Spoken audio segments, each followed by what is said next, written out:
চরণ গো গুরু গো আমার শেষের দিনে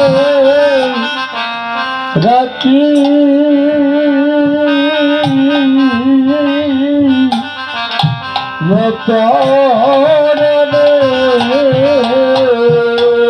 দয়াল গুরু গো তুমি বিনে আমার আরে গতি না আমার ভগয়ার গতি না আমার ইহকালে আমার পরকালে তুমি বিনে আরে গতি না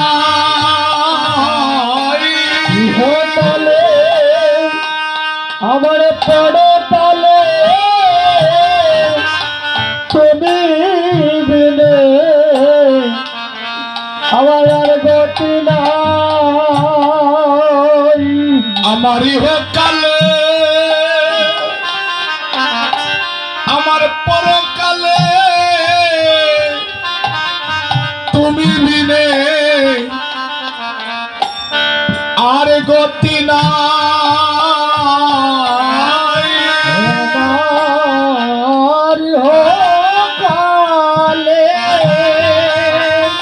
আমার পরকালে গো তুমি বিনে আমার আর গতি না দয়াল গুরু গুরু গো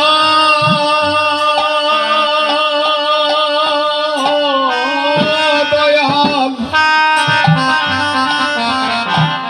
আমার যৌবন গেল রঙ্গরসে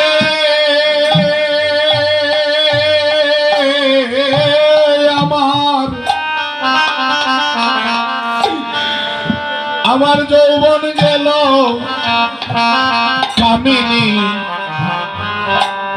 বসে গো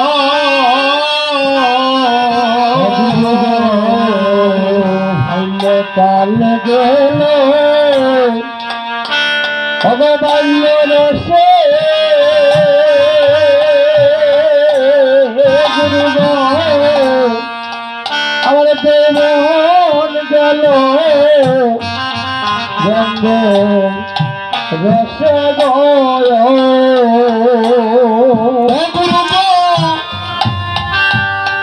আমার কি যে গতি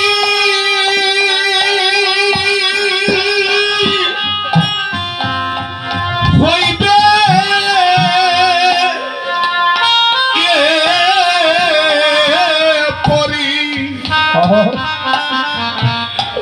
পরিণামে গো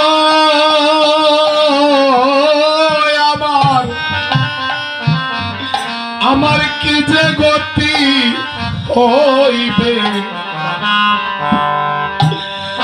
পরিণামে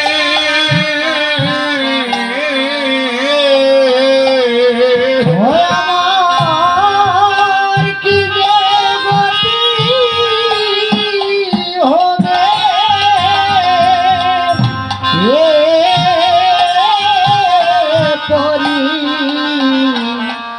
পরিণামে গো গুরু গো আমার কি যে গতি হবে পরিণামে ও দয়াল আমার কি যে গতি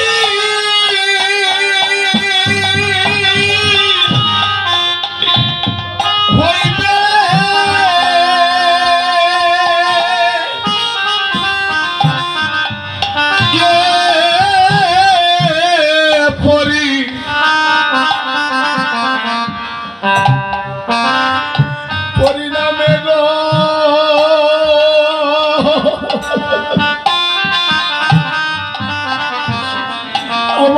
যে গতি হইবে পরিণামে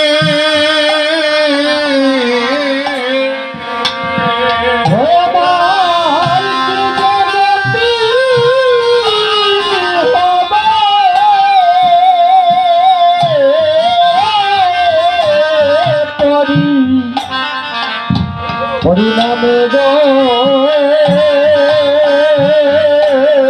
গুরু গো আমার কি যে গতি হইবে পরিণামে অগুরু গো পরিণামে আমার কি হইবে গো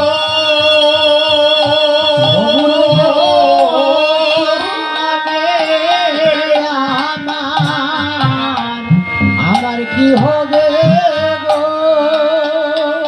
কত রঙ্গ রসে আমার জীবন গেল গো পরিণামে আমার কি হইবে গো আমার জীবন গেল গো পরিণামে আমার কি হবে গো গুরু গো হেলায় হেলায় আমার জীবনের বেলা গেলই গো পরিণামে আমার কি হইবে গো আমার হেলাই হেলাই জীবন গেলা গেল পরিণামে আমার কি হবে গো দয়াল গুরু গো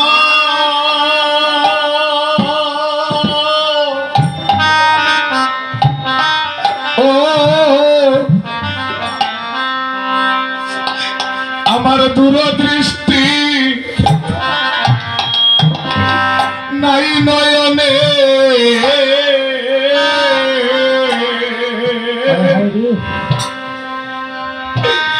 আমি বাক্য নাহি শুনি শ্রবণে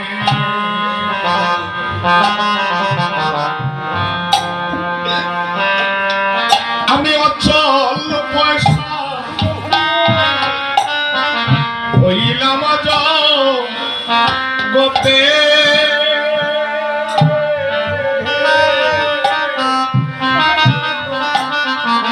গুরু গয়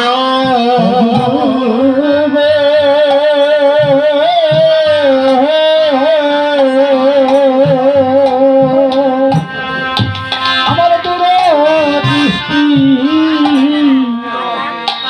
নয়নে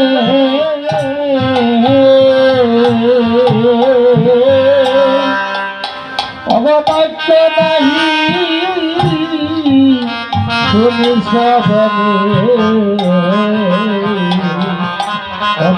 রে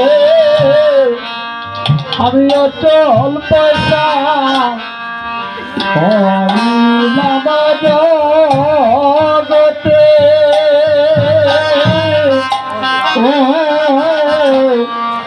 গুরু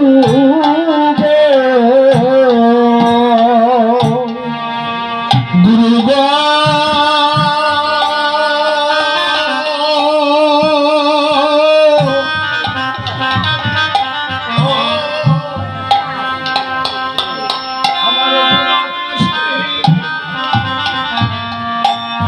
নাই নয়নে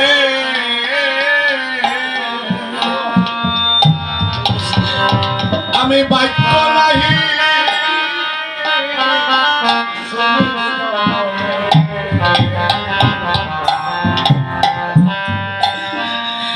আমি অচল পয়সা হইলাম রে এই জগতে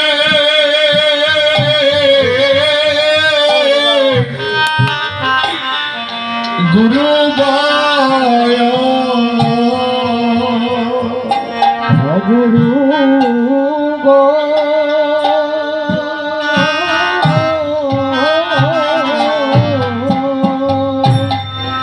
অমধুর দৃষ্টি আমার নাই নয়নে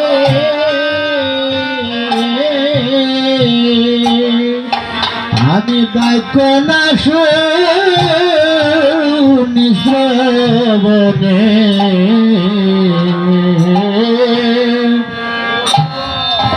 আমি অচল পয়সা হইলাম জগতে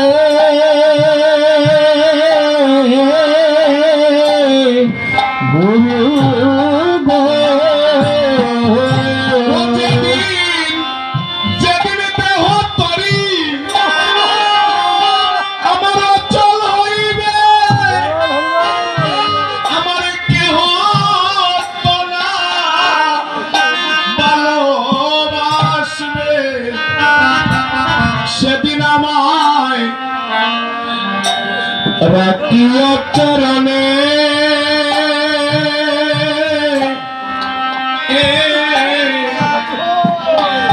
দয়াল গুরু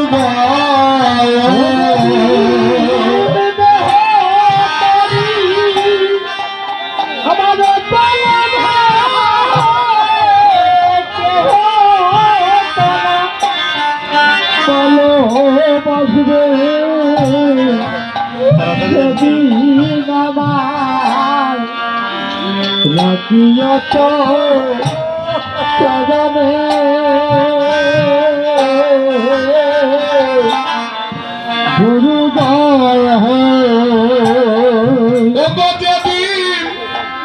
যেদিন দেহ তরি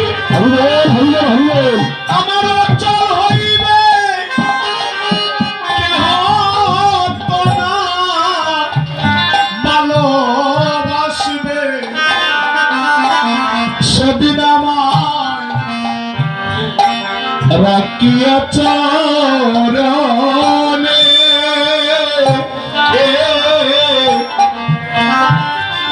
গুরু যেদিন দেহ তরি আমার অচল হবে, কেহ তো না ভালোবাসবে, সেদিন আমায় রাখিও চরণে।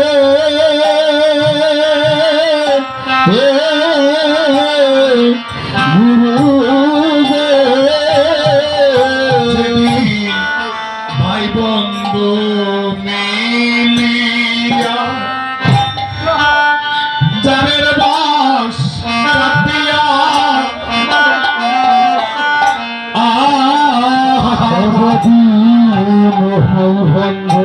মিলিয়া ওরে যাদের বাস কাটিয়া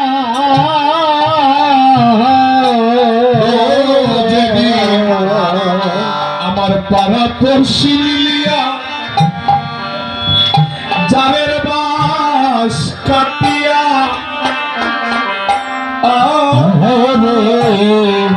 যেদিন পাড়া পশু মিলিয়া যারের বাস কাটিয়া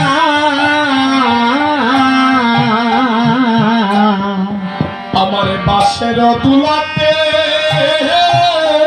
দুলাতে করে আমার বাসের পালকিতে করে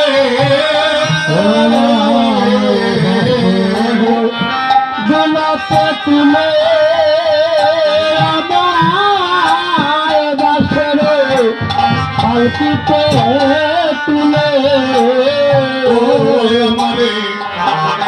আমারে বাসের পালকিতে করে আমারে বাসের পালকিতে করে বাসর পালকিতে করে বাসর পালকিতে করে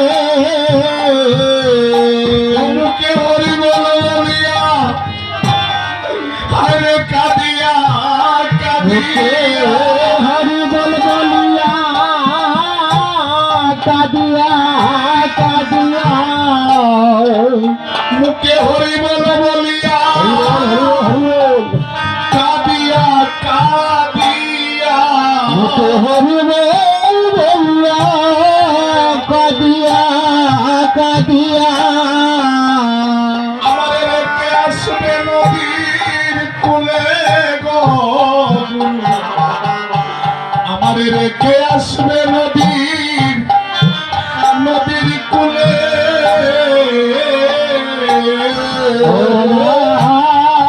রেখে আসবে নদীর কুলে গো আমার রেখে আসবে নদীর কুলে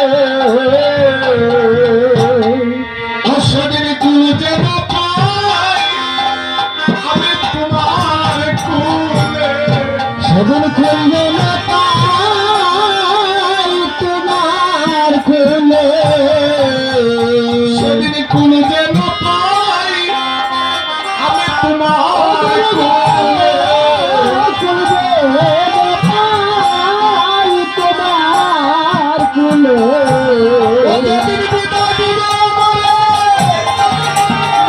সকলে মিলে সেদিন কুল যেন পাই আমি তোমার কুলে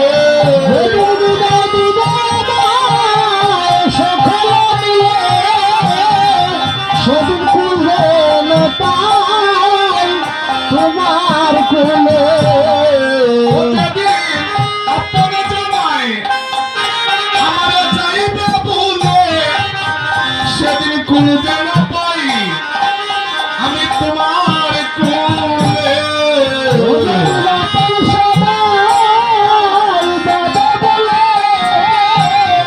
সেদিন খুলবে না পাই তোমার খুলে সেদিন আমায় পার করিবে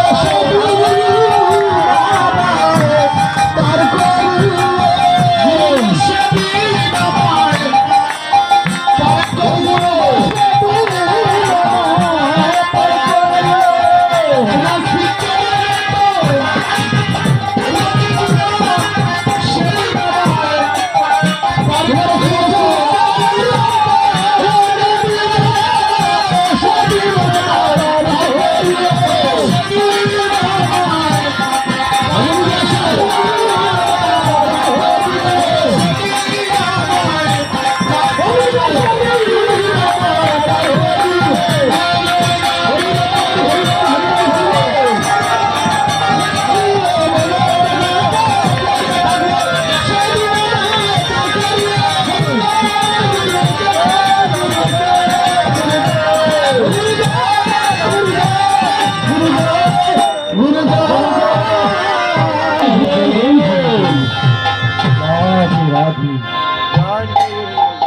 তাই সুধীমণ্ডলী আমরা যে নাম নেব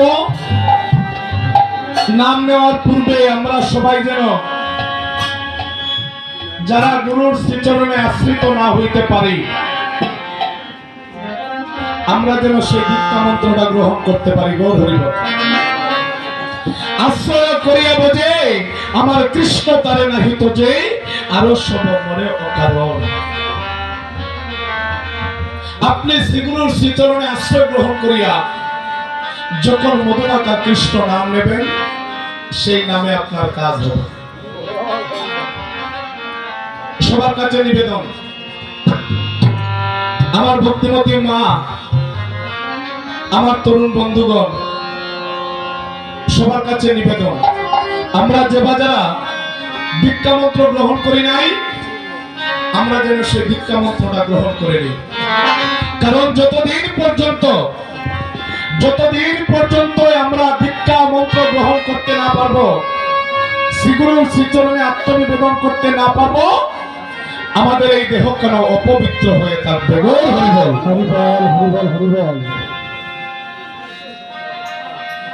আমাদের এই দেহ কেন অপবিত্র থাকবে? এই দেহ কেনকে পবিত্র করতে হলে আপনাকে গুরুর চরণ ভজন করতে হবে এবং শ্রদ্ধার সহিত গুরুর নাম বদলে নিতে হবে। কেন জানেন? মনুষ্য জ্ঞানে দেখিবে যেই জন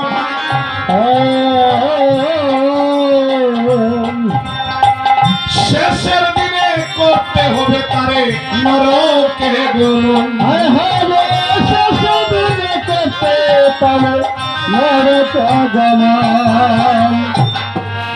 অর্থাৎ গুরুকে, শ্রী গুরুকে কেউ যদি মনুষ্য জ্ঞানে দেখে, আমরা যে বাজারা শ্রী গুরুকে মনুষ্য জ্ঞানে দর্শন করি, চিন্তা করি আমাদের জায়গাটা হবে নরকে। গুরুকে, গুরু শব্দের অর্থ হচ্ছে গুরু অন্ধকার, গুরু শব্দের অর্থ হচ্ছে আলো। যিনি গুরু অন্ধকার থেকে আমাদেরকে আলোর সন্ধানে নিয়ে যেতে পারেন তিনিই তো গুরু। নিতাই গৌর হরি বল। তাই ভক্তমণ্ডলীর সবার কাছে নিবেদন, আমরা যেন গুরু চরণাশ্রিত হইতে পারি। যার প্রমাণ আপনি সারাদিন কৃষ্ণ নাম করলে, আপনি সারাদিন ভক্ত সঙ্গ করলে আপনার দেহ কারা পবিত্র হবে। তার প্রমাণ হলো মহাভারতে হাজার হাজার প্রমাণিত আছে। যে প্রমাণটা হলেন পঞ্চ পাণ্ডবের মধ্যে তৃতীয় পাণ্ডব নাম হচ্ছে তার অর্জুন। অর্জুন যখন দীক্ষা মন্ত্র গ্রহণ করেন নাই, ওনার দেহ কানাও তো আমাদের মতো অপবিত্র ছিল। তার প্রমাণটা কি জানেন বাবা? তার প্রমাণ হলো অর্জুনের কানা সংসার করেছিলেন ভগবান শ্রীকৃষ্ণের বোন, তাকে তিনি গ্রহণ করেছিলেন। উনি যখন একদিন শ্রীকৃষ্ণের আঙ্গিনায় গেলেন, তখন উনি দীক্ষা মন্ত্র গ্রহণ করেন নাই। দেখেন মায়েরা, দীক্ষা মন্ত্র গ্রহণ না করলে কি হয়? উনি দীক্ষা মন্ত্র গ্রহণ করেন নাই, তো শ্বশুর বাড়িতে জামাতা গিয়েছেন, তাকে তো ভালো একটা আসন দেওয়া হবে, তো ভালো একটা চেয়ার দেওয়া হয়েছে অর্জুনকে। অর্জুন বসলেন, অনেকক্ষণ বসার পর ঘরে বাইর হচ্ছেন। বাহিরে আসার কিছুক্ষণ পর ভগবান শ্রীকৃষ্ণ যে চেয়ারের মধ্যে বসেছিলেন অর্জুন, সেই চেয়ার কানাকে নিয়ে তিনি গঙ্গার জল দিয়া দৌত করিতে আছেন। নিতাই গৌর হরি বল।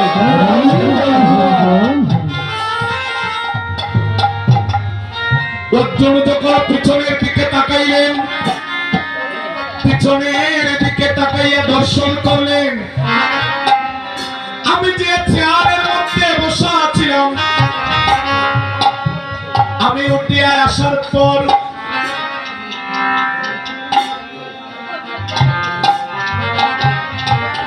মাধব কেন সেই চেয়ারখানাকে দৌত করলেন, আমাকে জানতে হবে। করজুড়ে নিবেদন করে বলিতে আছেন দয়াময়, আমি এই চেয়ারের মধ্যে বসেছিলাম, আমি উঠে আসার পর আপনি কেন সেই গঙ্গার জল দিয়া সেই চেয়ারখানাকে দৌত করছেন? বলছেন, হে অর্জুন, এই চেয়ারখানাকে কেন আমি দৌত করে নিচ্ছি তুমি জানো না? তুমি তো গুরু দীক্ষায় দীক্ষিত হও নাই, তাই তোমার এই দেহ কেন অপবিত্র রয়ে গিয়েছে। ভগবান তো জানেন অর্জুনের প্রতিজ্ঞা। পরের দিন সকালবেলা ভোরবেলা অনাদিরাদি গোবিন্দ আমার একজন মৎস্য আলার রূপ ধারণ করিয়া অর্জুনের বাড়ির সম্মুখে দিয়া গমন করছেন। অনেক ডাক দিয়েছেন, এই আপনি কোথায় যাচ্ছেন? আপনি একটু দাঁড়ান। উনি স্তম্ভিত হয়ে বলছেন, বাবা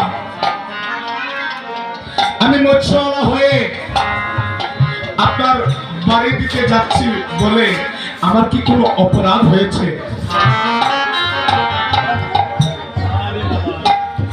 অপরাধ হয় নাই, তবে আপনার কাছে একটা কথা, আপনার কাছে একটা নিবেদন। এই নিবেদনটা হলো, আমি গত কইল বাসুদেবের কাছে নিবেদন করেছিলাম, বাসুদেব আগামীকাল সূর্য উদয়ের পূর্বে যার মুখমণ্ডল আমি দর্শন করব তার কাছ থেকে আমি দীক্ষা মন্ত্রটা গ্রহণ করে নেব। তাহলে আপনি দয়া করে আমাকে দীক্ষা মন্ত্র দান করুন। যে দীক্ষা দান করলে পরে মানুষের অপবিত্র দেহখানা পবিত্র হয়ে যায়।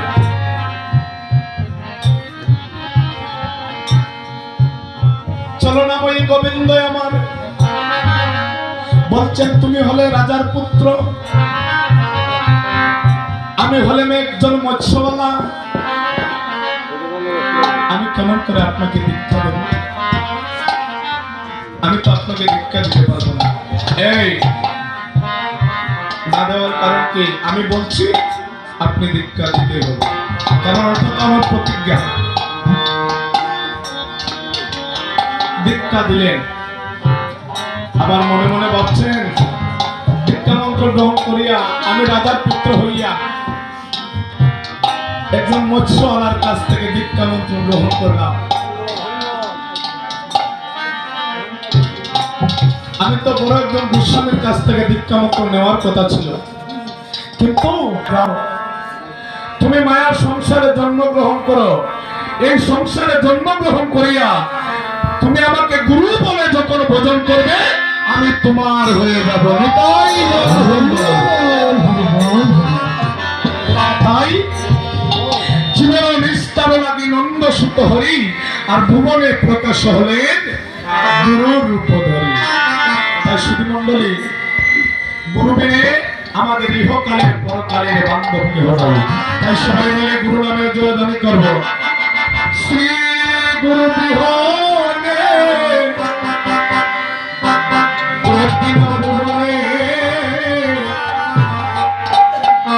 জীবনে মরণে আর কেহ নাই।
চাই না দিলে না খাই বাঁচাইলে বাঁচি মেরা নইলে মরে যাই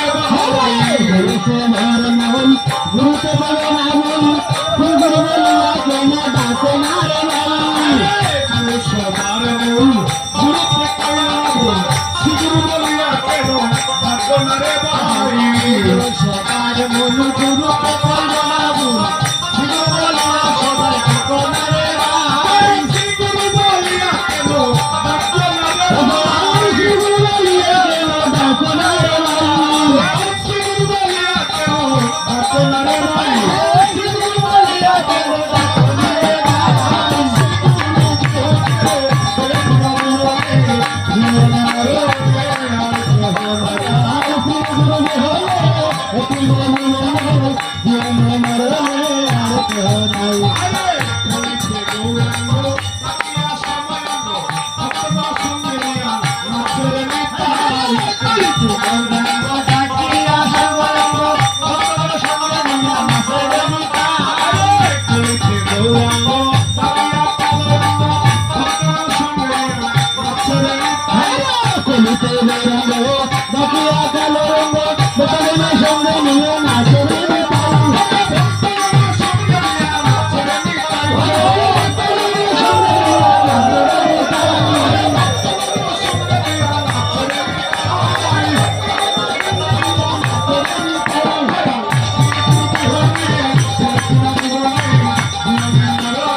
বর্তমানে সবাই করে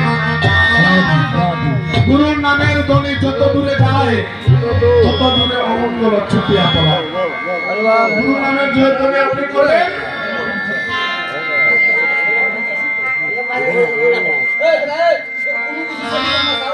পাশের মুক্তি পাইলে সেটাকে দর্শক মন্ডলী আবার আমরা সেই গুরু নামের যে ধ্বনি করব আপন আপন গুরু গোস্বামী কি আপন গুরু গোস্বামী কি মহাপ্রভু কি মহাপ্রভু কি পঞ্চতত্ত্ব কি পঞ্চতত্ত্ব কি হরিনাম সংকীর্তন কি হরিনাম সংকীর্তন কি আপনারা আসছেন কি বাড়িতে চলে যাবেন কি দেখেন ভক্তমন্ডলী তঙ্গতম বৈতি কুন্তে সদা তদ ভবাপিত দাদারে সাউন্ডটা লাগে কীর্তনটা আমরা একটু কষ্ট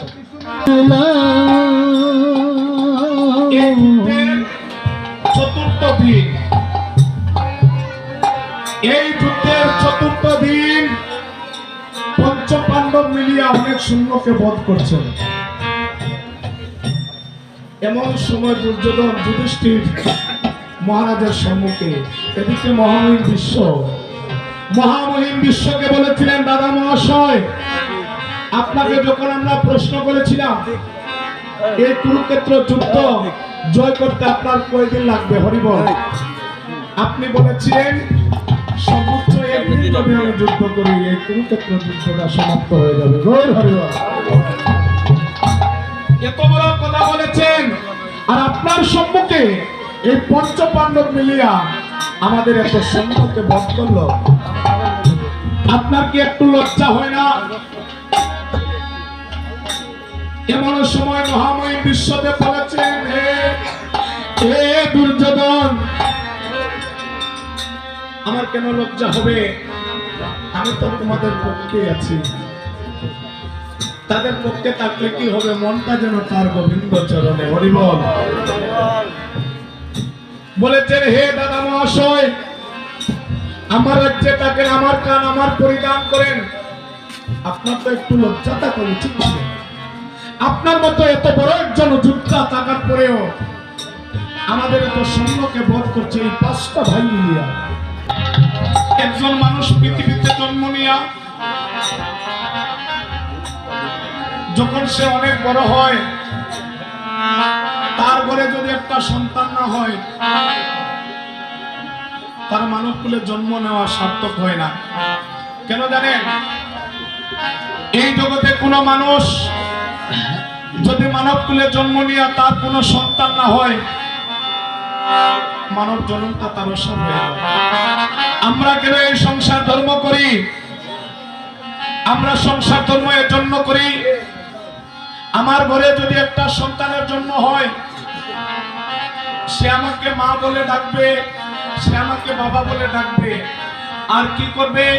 আমার অন্তিম সময়ে আমার পাড়াপড়শি কেউ যদি আমার কাছে ছুটে নাও আসে, আমার ঘরে যদি একটা সন্তান থাকে, এই সন্তান বদনে কৃষ্ণ কৃষ্ণ নাম নিয়া আমার বদনে এক বিন্দু কৃষ্ণ নামের জল ঢেলে দিবে।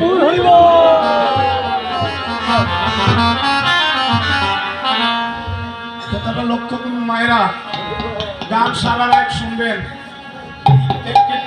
দামাই হবে করবো, তবে একটু শ্রবণ করুন।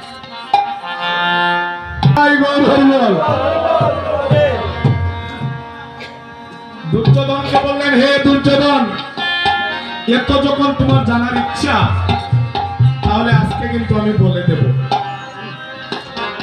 আজ বিপ্রহ রাত্রিবেলা তোমার অর্ধাঙ্গনাকে আমার কুটিরে পাঠাইয়ে দিও, তার কাছে আমি এই যুদ্ধের উত্তরটা দিয়ে দেব। গৌর হরিবল। আপনারা ভাগ্যবতী মা, মহাপুরুষেরা মনের কথা সেই ভাগ্যবতী মায়ের কাছে বলে। কার কাছে বলবেন? দুর্যোধনের স্ত্রী, নাম হলো তার বানুমতি। সেই বানুমতিকে আমার কুটিরে পাঠাইয়া দিও, আমি উত্তরটা দিয়ে দেব। উনাকে আমি স্ত্রী বললাম। নারী কিন্তু কয়েক প্রকার হয়, নারীকে আবার সহধর্মিণী বলা হয়, যে নারী স্বামী দেবতাকে ধর্মের কাজে সহায়তা করে। রাজা দুর্যোধন ভানুমতির কাছে গিয়ে বলছেন, প্রিয়ে, এই যুদ্ধের মধ্যে কে জয় লাভ করবে আর কে পরাজিত হবে, আজকে আমরা উত্তরটা পেয়ে যাব। তবে উত্তরটা যে পাবো, সেই উত্তরটা তোমাকে জেনে আসতে হবে। কোথায় যেতে হবে? আজ বিপ্রহ রাত্রিবেলা, রাত্র যখন নিশা হবে, রাত্র নিশা কালে দাদা মহাশয়ের কুটিরে যাবে, সেখানে গেলে তুমি সেই উত্তরটা পেয়ে যাবে। সেখানে গেলে এই উত্তরটা তুমি পেয়ে যাবে। ভানুমতি বলছে, প্রভু, আপনার তো একটু লজ্জা থাকা উচিত ছিল। আমি একজন নারী হয়ে একজন পুরুষের কুটিরে যাব, আবার রাত্রিবেলা আপনার তো একটু লজ্জা থাকার কথা ছিল,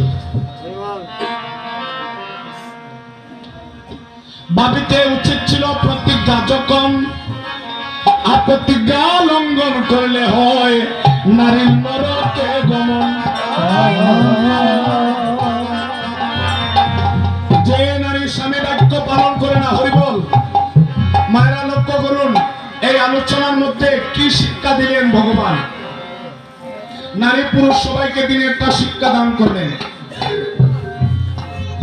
অমনি ভাবে ভাবিতে উচিত ছিল প্রতিজ্ঞা যখন প্রতিজ্ঞা লঙ্ঘন করিলে হয় নারীর নরকে গমন। আপনার পিতা যেদিন চন্দ্র সূর্যকে সাক্ষী রাখিয়া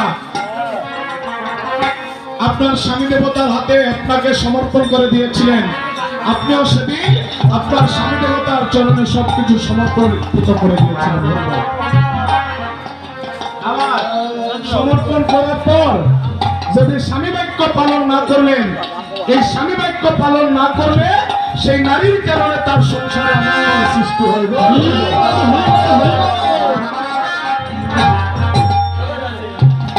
বললেন আমি যাব না, আমি দাদা মহাশয়ের কুটিরের মধ্যে যাব না।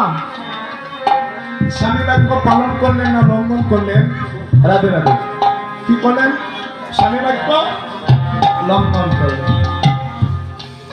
আমরা যদি দুইজন কথা বলা বলি করি, এই জগতের বুকে কেউ শুনে বা নাই শুনে, কেউ দেখে বা নাই দেখে, একজন কিন্তু সবকিছু দেখতে পান এবং কি শুনতে পান। তিনি হলেন পরমেশ্বর প্রেমময় ভগবান কৃষ্ণচন্দ্র। হরি বল। আমার গোবিন্দ চাতা বুঝতে পেরে দ্রৌপদীকে গিয়ে বলছেন, সখী ভানুমতি দাদা মহাশয়ের কুটিরে যাওয়ার কথা ছিল, সে যাবে না, স্বামী বাক্য লঙ্ঘন করেছে। এই সুযোগে তুমি সুন্দর একখানা শাড়ি পরিধান করিয়া মহাময়ী বিশ্বদেবের কুটিরে চলে যাও। তুমি জেনে আসবে এমন একটা কথা, যে আশীর্বাদটা ভানুমতি পাওয়ার ছিল, সেই আশীর্বাদটা তুমি লাভ করে আসো।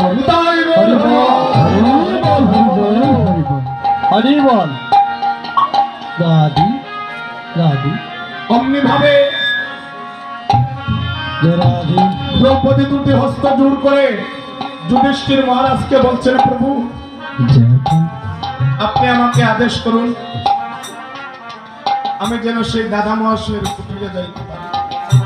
বলছেন দ্রৌপদী, এই জগতে আমার গোবিন্দ যাকে আজ্ঞা প্রদান করেন সে কোনোদিনই গড়ে থাকতে পারে না।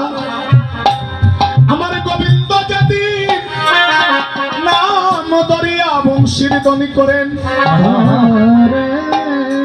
সে আর কখনো ঘরে বসে থাকতে পারে না।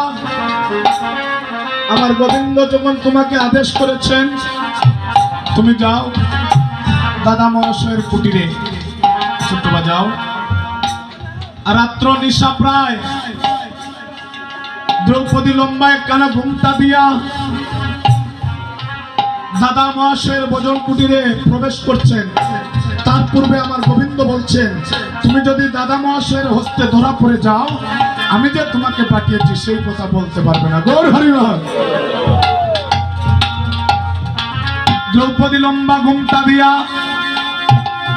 যুধিষ্ঠির মহারাজ যে সহধর্মিনী মহামহিম বিশ্বদেবের কুটিরে যখন প্রবেশ করলেন, কুটিরে প্রবেশ করে দেখলেন এই মহামহিম বিশ্ব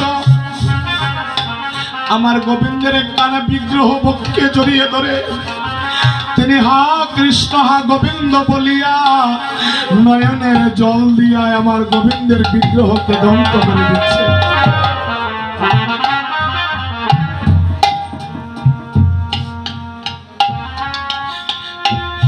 কেমন ভক্তি সেই মহাময়ী বিশ্বদেবের হৃদয়ে। আমি তো ভানুমতিকে আসার জন্য বলেছিলাম, তাই আমার নিকটে এসেছে। তার মস্তকের মধ্যে হস্ত স্পর্শ করে বলছেন, হে নারী, তোমাকে আমি এমন একটা আশীর্বাদ প্রদান করিলাম যে আশীর্বাদটা এই জগতে আর কেউ কোনোদিন লাভ করতে পারে নাই। এমন একটা আশীর্বাদ তোমাকে আমি দান করলাম, তোমার হাতের শঙ্খ ললাটের সিঁদুর অক্ষয় হয়ে থাকবে, এই জগতে তুমি কোনোদিন প্রতিহারা হবে না।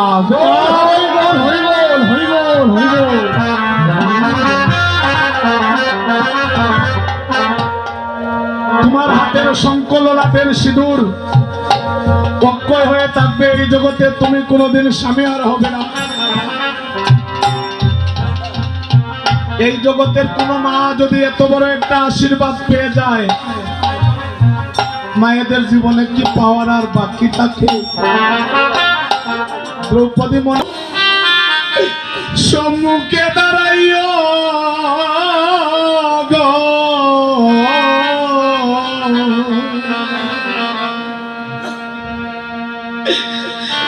আমার প্রাণ গোবিন্দ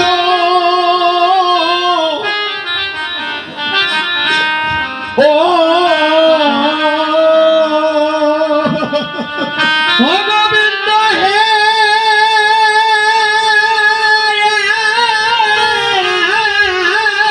মরণ কালে আমার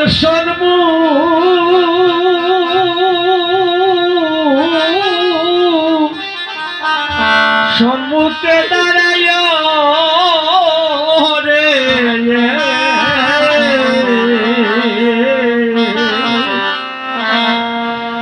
আমার প্রাণ গোবিন্দ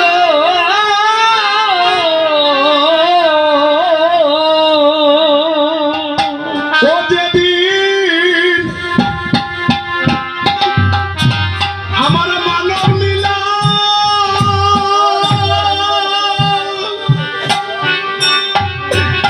ও গোবিন্দ সাঙ্গ হইবে হইবে গো,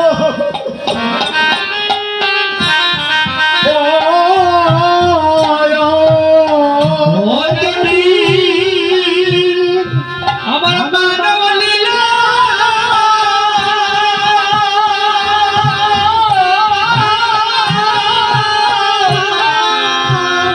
সঙ্গ হবে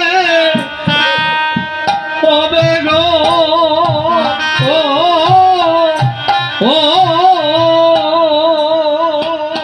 ও গোবিন্দ গো, যেদিন আমার প্রাণ পাখি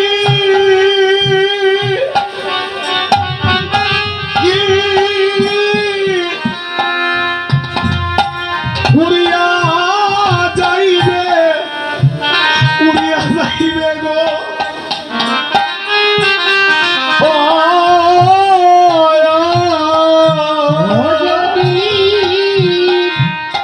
আমার প্রাণ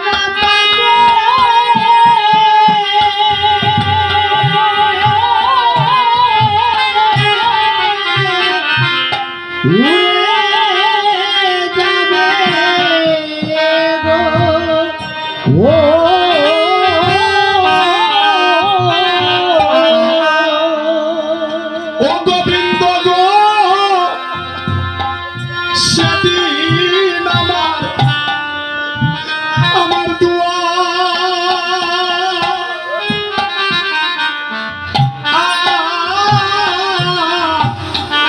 দুয়ারে দাঁড়াইয়া গো, আমার প্রাণ গোবিন্দ ও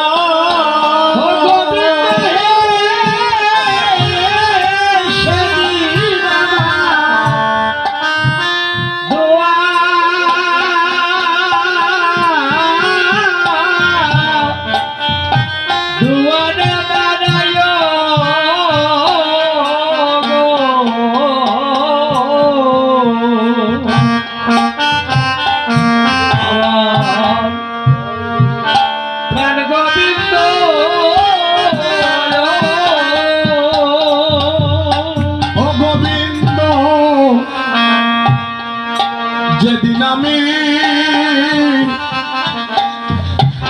যাইব চলে আমার সকল ইচ্ছা চারিয়া যেদিন আমি যাব চলে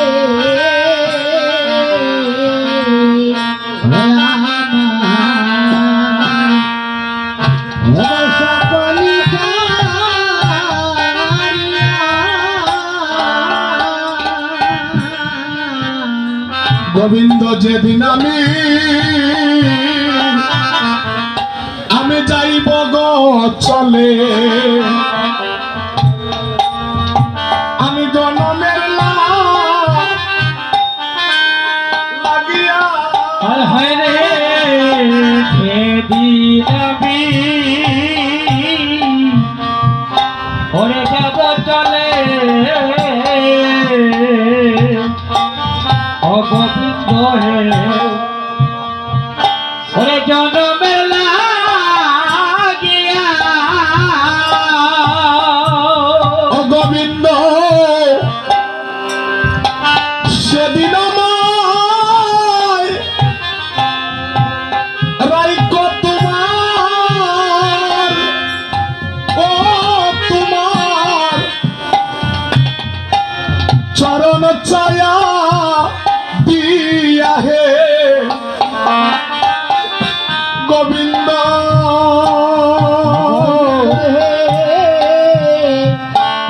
সেদিন অগরাই তোমার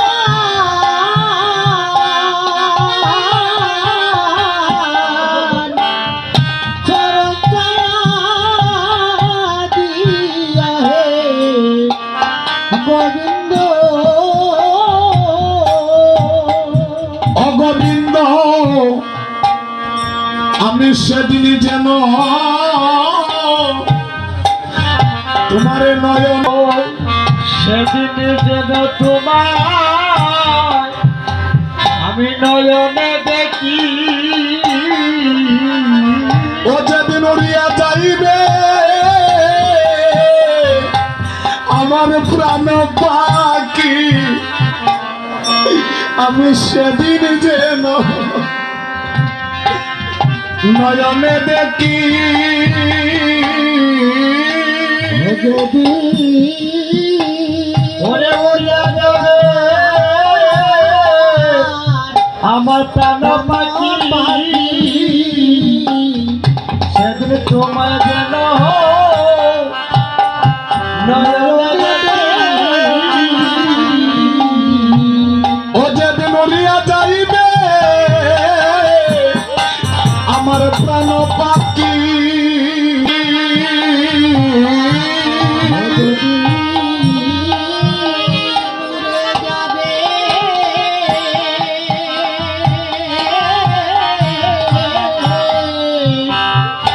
আমার প্রাণ পাখি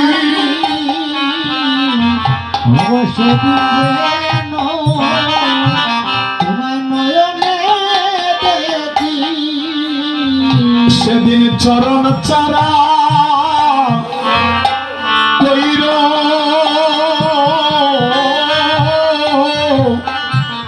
কইল নয়া মায় দয়া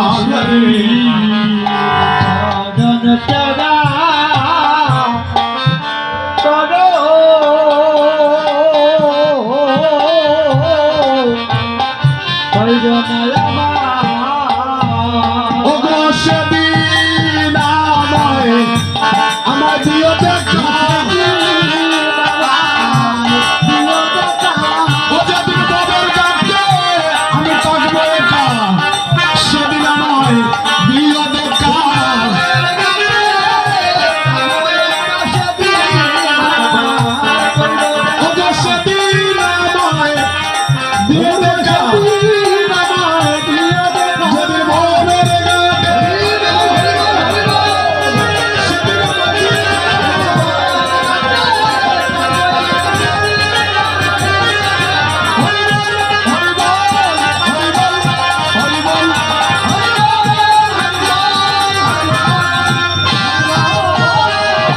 যেন আমরা কেউ আমিষ ভক্ষণ না করি। নিতাই গৌর হরিবল।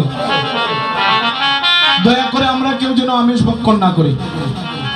যাই হোক, আর বিলম্ব নয়, এবার আমরা দাপরের শেষে কলির প্রথম সন্ধ্যায় কলির পাবন গৌর হরি উনি আসার 52 বছর পূর্বে আমার অদ্বৈত প্রভু কলির যুগে এসেছে। উনি আসিয়া দেখলেন, আসিয়া অদ্বৈত রায় সম্মুখে দেখিতে পায় এই কলির জীব গুরু অন্ধকারে। মহাজন বললেন, ওরে আসিয়া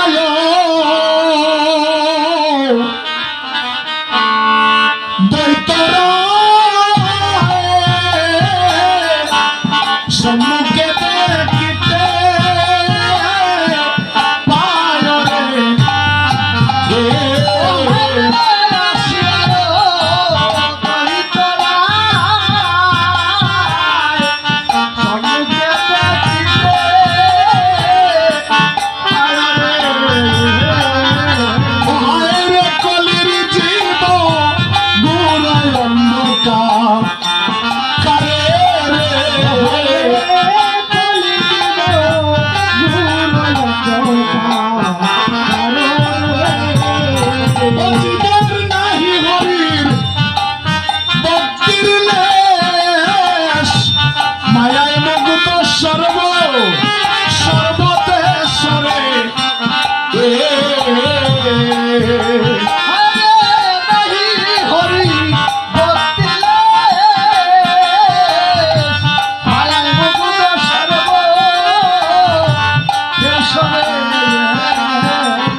অদ্বৈত প্রভু এসে দেখলেন,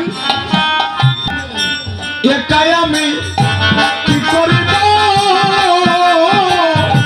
দুসর বা কোথায় আমি পাইব রে।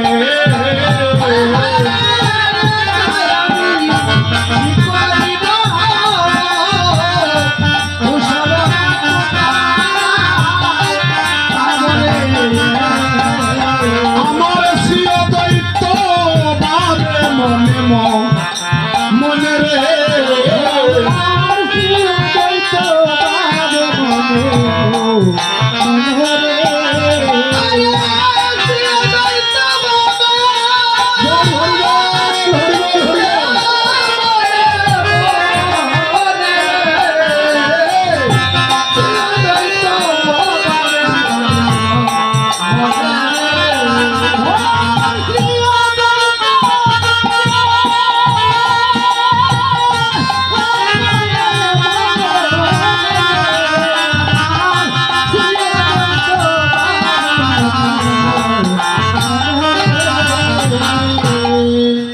অদ্বৈত যখন ভাবিতে আছেন, তখন সে চেয়ে দেখলেন হেন কালে আচন্দিত হরিদাস নিতরে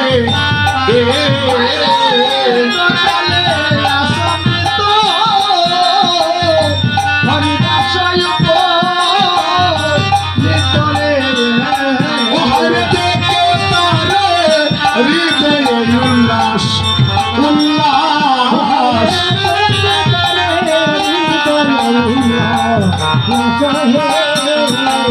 এবার বললেন, হরিদাস ভালো হইল আইলা, তুমি পাপড়ে পড়েছি আমি, আমার প্রভুকে আনিতে করো সূত্র।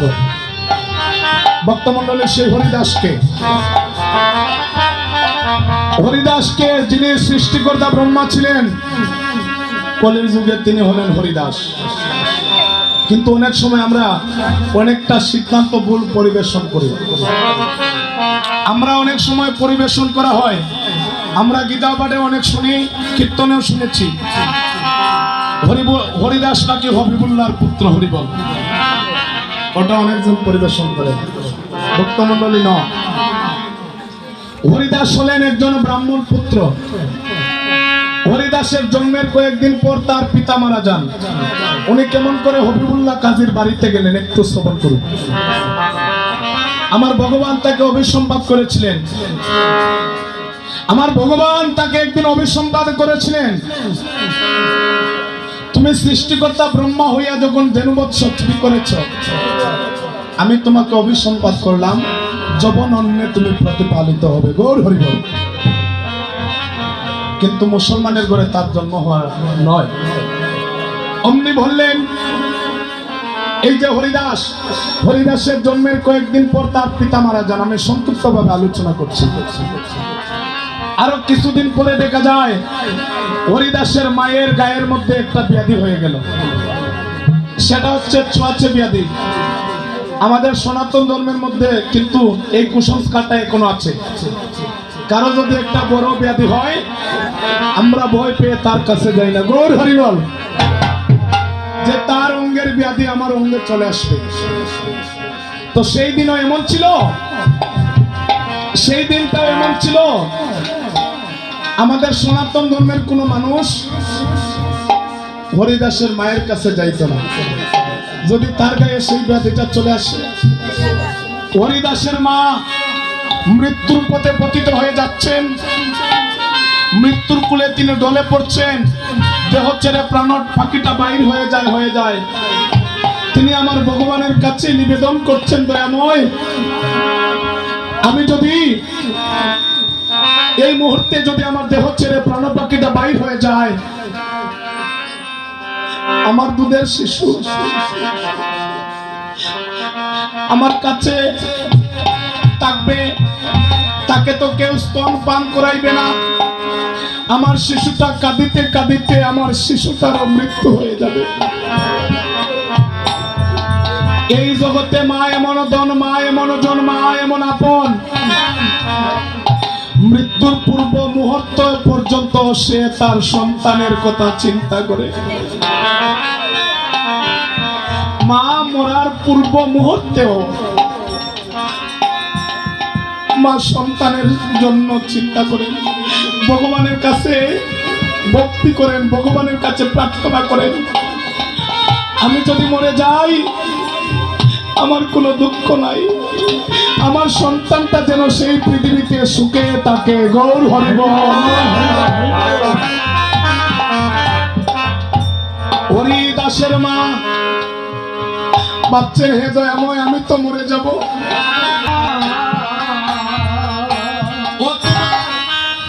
তোমার পুত্র বলে তারে লইল গোকুলে, তোমার পুত্র বলে তারে লইল গোকুলে। ওদিনী গো তোমার পুত্র বলে তারে লইল কুলে, তোমার পুত্র বলে কুলে। ওই আমি বিদায় নিব জনমের মতো গো, তোমার পুত্র বলে তারে লইল গো কুলে। আমি বিদায় দিব ভগবানের মতো, তুমি পুত্র বলে কুলে। মা কেমন হয় মৃত্যুর পূর্ব মুহূর্তে? এই জগতে স্বার্থ ছাড়া দুনিয়ার কেউ ভালোবাসে না, আর স্বার্থ ছাড়া ভালোবাসে শুধু তোমার মা। হরিদাসের মা মৃত্যুবরণ করে নিলেন। এবার হবিবুল্লাহর বাড়িতে চলে গেলেন। তার নামটা রাখা হলো হারিস। ওনাকে ভর্তি করানো হলো মাদ্রাসায়। হিন্দুর পুত্র হইয়া সে মাদ্রাসায় লেখাপড়া করে না, সে প্রথমে কৃষ্ণ নাম নেয়। তাকে যখন পড়ানো হয়, বলো তুমি কৃষ্ণ, বলো তুমি ক, সে বলে আজকে আমার জন্মটা ধন্য। কয়ে হয় কৃষ্ণ। তোমার পড়াটা হলো না, তুমি হিন্দু নয়, তুমি হবিবুল্লাহর পুত্র, তুমি পড়ো ক। সে পড়ে কয়ে খগেন্দ্র নন্দন। গৌর হরি বল। এই তোমার পড়াটা হলো না, তুমি পড়ো গ। সে পড়ছে গয়ে গোবিন্দায় নম। গৌর হরি বল। এই তোমার পড়া হলো না, তুমি পড়ো ঘ। সে পড়ছে গয়ে ঘনশ্যাম আমার এরাদা মোহন। গৌর হরি বল। হবিবুল্লাহর কাজীর বাড়িতে আসিয়া ওরা নালিশ করলেন, আপনার ছেলে হিন্দুদের কৃষ্ণ নাম নেই। হবিবুল্লাহ কাজী তাকে বুঝালেন, সে বলছে না, আমার দেহ ছেড়ে যদি প্রাণ পাখিটা বাহির হয়ে যায় আমি কৃষ্ণ নাম ছেড়ে দিতে পারি না। ও মায়েরা, কৃষ্ণ নাম যাকে ধরে তার একটা গতি না করে যায় না। কৃষ্ণ নাম নামের ব্যাধি যার হয় অন্তিম সময়ে সে কৃষ্ণ বলিয়া কাঁদে। তাহলে একটা কাজ করা হবে, তোমাকে 22 বাজারের বেত্রাঘাত করা হবে। বেত্রাঘাত কেমন করতে হয় জানেন? এক বাজারের বেত্রাঘাত অর্থাৎ সম্পূর্ণ বাজারটা ঘুরাইয়া ঘুরাইয়া তাকে প্রহার করবে। 22 বাজারের বেত্রাঘাত করা হচ্ছে। যত তাকে বেত্রাঘাত করা হচ্ছে ততই তার বদন থেকে হরির নামের ধ্বনি চলে আসছে।